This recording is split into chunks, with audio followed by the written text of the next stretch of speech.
Un saluto a tutti I tifosi del Tottenham e tutto il mondo, specialmente in Uruguay. Un saluto grande, vamos arriba el Tottenham. Grande, grande, ciao Beni. Ciao, grazie.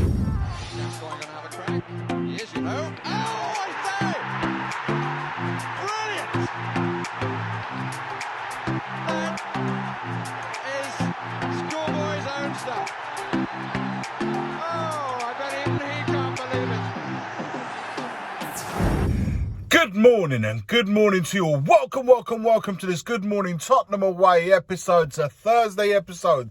The weekend is nearing. Football is back. The international boredom week or two is finally come to an end, and we can finally get into the proper football, is what I call it. Domestic football. There was a time not so long ago we wished for international football to come round to give us a break from Spurs. Now we just can't wait to get back into it. Long may it continue. Guys, I'm gassed. I know, listen, Sheffield United is first and all focus should go Sheffield United. But my head is already heading towards the North London derby. The North London derby. The thing is with me, with the two teams, you guys know, Milan and Spurs. The Milan derby is this weekend and the North London derby is 2 weeks of derbies, and already the phones are starting to go off. The messaging, the little wind-up, little banter. This building up to next week is going to get worse for me and for you guys. You'll all start getting the wind-ups and the banter, and it's going to lead up to pumping that North London derby up. The longer it goes, my word, what week and a half awaits. I tell you, I just can't. I love them, but I dread them at the same time. It's such a weird feeling. Let me know how you guys feeling in regards to that. But before we go on, guys, make sure you guys smash that like and make sure you smash the subscribe. Also, I'm going to put it right there for you.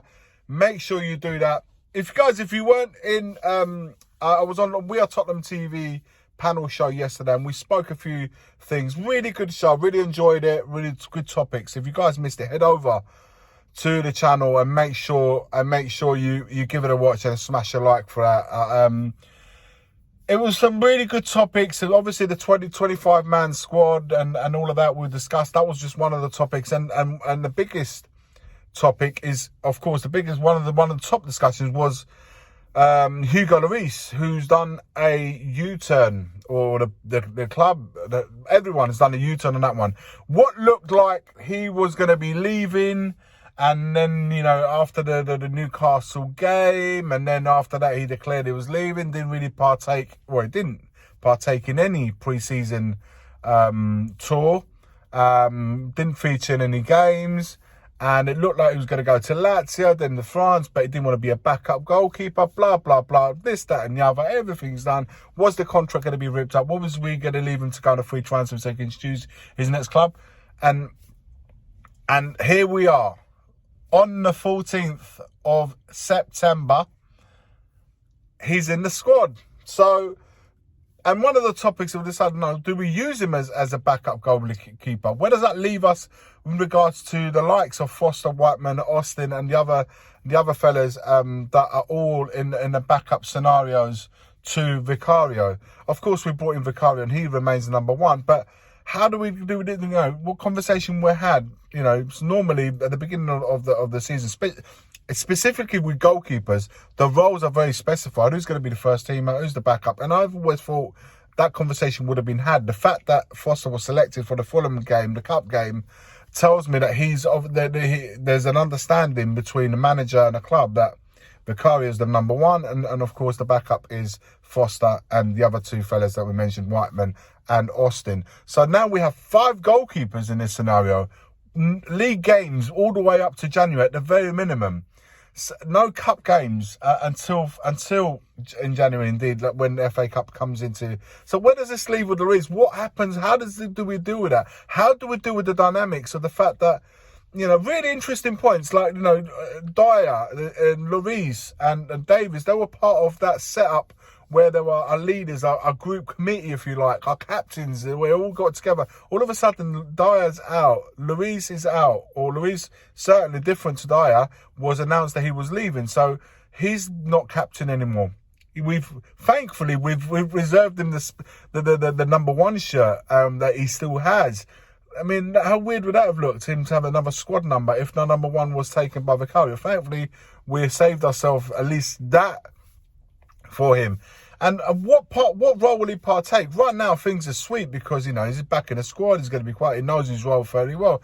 But further down the line, when these guys are not getting games, and given the importance that they've had up to now, and now they're like, you know, almost like they've gone from a main actor to an extra with the odd line here and there. It's not an easy role to accept and to deal with, and having to deal with in the next few months. They're professional players, we know that, and to the offset, to us, at least publicly, they will behave as such. But in the background, how's that gonna evolve in the next few weeks? Really a lot to take in. I really want to know your thoughts in the comments below in this merit regarding Lloris. Do we use him as a backup goalkeeper? Technically, of course, as a player, he's better than any other player. For me, on that alone, it should be backup goalkeeper. But when you think of the conversations being had, the agreement and stuff, you know, he wasn't part of the plans. And he's only here, really, guys, by default. He didn't want to be back up anywhere else. He hasn't had any other clubs, and he's only here by default. So it's a weird one to say to now Foster, mate, now back away. Lloris is going to be our backup. That's not the agreement, and it's not very professional if there was a conversation being had, and all of a sudden you go back on that conversation because by default he's still at the club. Really, really, really want to get your feedback on this subject, guys. I want to know, because this is a big point. We've got 5 goalkeepers in the squad, and players that have not featured and not been part of it, like Dyer. David's not so much. I think he'll be quite content with the squad status, but players like Dyers are not featured, you know, and obviously our very own captain, who no longer is. It's a strange one for me, man, to be in this situation. That's something definitely we'll have to keep an eye out in weeks and months to come. Look, let's move on to the injuries, guys. Rodrigo Bentancur is flying in the sense that everything's going as planned. Brian Hill, Cess, all those 3 players should all be back for the 23rd of October at home for the Fulham game. They should be able to be available for selection for that game. Obviously, players like Whiteman, that's got an ankle injury, that's going to take a little bit longer.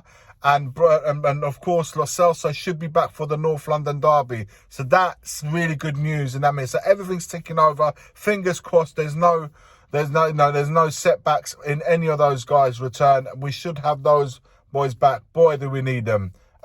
Just having more options in the squad and within the team, the longer the game goes on. In the fingers crossed, we don't lose anyone along the way in the next few weeks, which will be massive for us, man. Sheffield United is an absolute must-win. And, of course, the North London derby, Liverpool, some top-quality games that I think after those 3 games should give us a lot more of a better picture of where we are at. It's good tests are coming. It's good that this team gets tested. And you know, I'm going in there with enthusiasm. We're all going in those games with enthusiasm, given what the team has already shown us in such little time in the 4 games.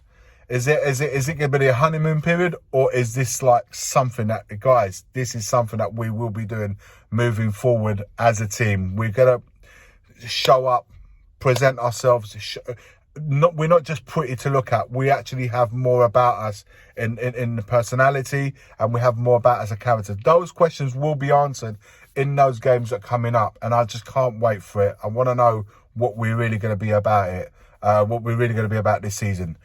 Let me know your thoughts in the comments below. Like, comment, and subscribe. And as always, forever always, it's come on, you Spurs. The first game we look for, Robbie. Tottenham away. When we got Tottenham away. Tottenham away. When we got Tottenham away.